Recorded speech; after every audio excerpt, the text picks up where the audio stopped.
2024 2019 ஆண்டு தொடங்கி இவ்வாண்டு நவம்பர் மாதம் வரை இந்திய தொழில் முனைவர் மேம்பாட்டு திட்டத்தின் கீழ் 9412 தொழில் முனைவர்களுக்காக தெக்கோன் நேஷனல் மூலம் 204.5 மில்லியன் ரிங்கெட்டை தொழில் முனைவர் மேம்பாட்டு மற்றும் கூட்டுறவு அமைச்சு அங்கீகரித்துள்ளது.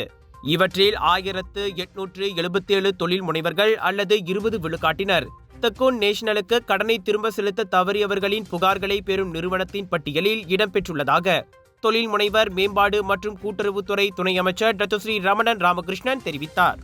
கடனை திரும்ப வசூலிப்பதற்காக தெக்கோன் நேஷனல் பல நடவடிக்கைகளை எடுத்துள்ளது. அவற்றில் AKPK எனப்படும் கடன் நிர்வாக நிறுவனத்தின் ஆலோசனைகளில் பங்கேற்பது மற்றும் சம்பந்தப்பட்ட தொழில் முனைவர்களை கண்காணிக்கும் நடவடிக்கையும் அடங்கும் என ரமணன் கூறினார். மேலும் SMS அல்லது மின்னஞ்சல் மூலம் கடனை திரும்ப செலுத்தும் ஆலோசனையை விரைந்து நினைவுறுத்துவது மற்றும் கடனை திரும்ப செலுத்தும் அட்டவணையை மறுபரிசீலிப்பதும் அடங்கும் என அவர் சுட்டிக்காட்டினார். இது தவிர கடனை திரும்ப செலுத்தும் திட்டத்தை மறுபரிசீலிப்பது மற்றும் தாராளமான அணுகுமுறையின் மூலம் கடனை திரும்ப செலுத்துவதற்கான கால அவகாசத்தை நீட்டிப்பதுடன் திரும்ப செலுத்தும் கடன் தொகையை குறைப்பதும் அடங்கும். கடன் தொகையை திரும்ப செலுத்தாததற்காக கருப்பு பட்டியலுக்கு உள்ளானவர்களின் விழுக்காடு குறித்து செனட்டர் டத்தோ சிவராஜ் எழுப்பிய கேள்விக்கு நாடாளுமன்றத்தில் பதிலளித்த போது ரமணன் இத்தகவலை வெளியிட்டார்.